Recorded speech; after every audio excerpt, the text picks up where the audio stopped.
Good afternoon and welcome to Solent Sports News. It's 2 o'clock and I'm Jeremiah Scully.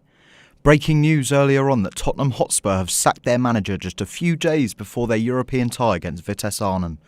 Former Wolves manager Nuno Santo has been sacked after just 4 months into his Tottenham Hotspur management career.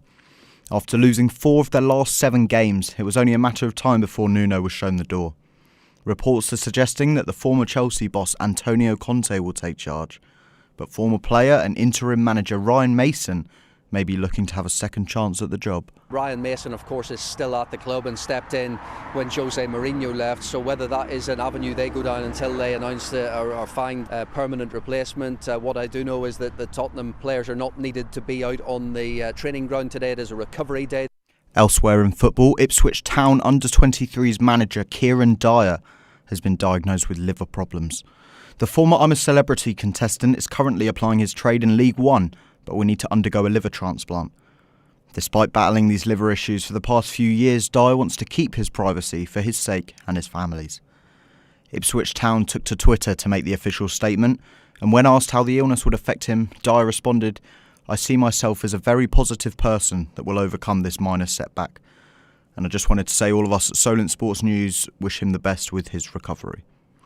Staying in football now, and Chelsea women are in preparation for their visit to Wembley for the FA Cup final.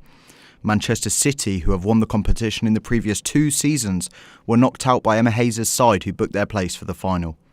Chelsea have a little over 4 weeks before their clash with Arsenal and will look to win the FA Cup for the 3rd time in their history. Chelsea boss Emma Hayes could have never dreamt of managing a side at Wembley.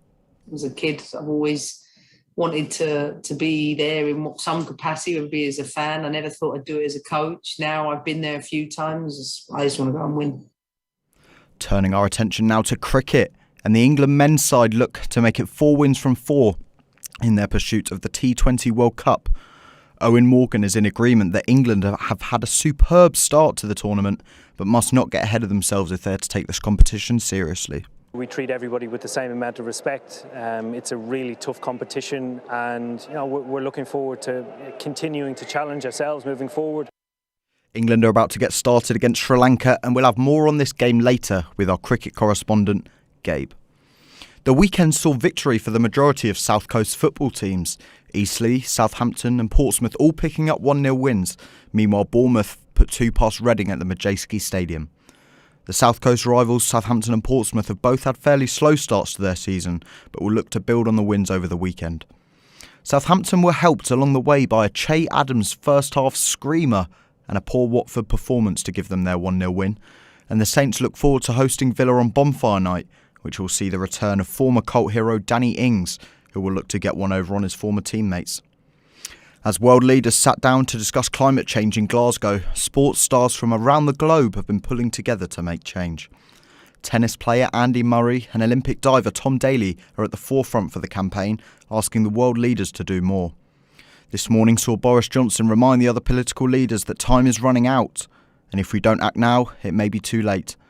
Over 40 countries are being represented by sports stars, simply asking the political figures in power to help out. Sport can be a great platform for change, and that's something the athletes are definitely trying to do. That's all from us now. Check back in for your 3 p.m. bulletin. Enjoy the rest of your afternoon, and remember, you can keep up to date all day long from our website, www.solentjournalism.co.uk.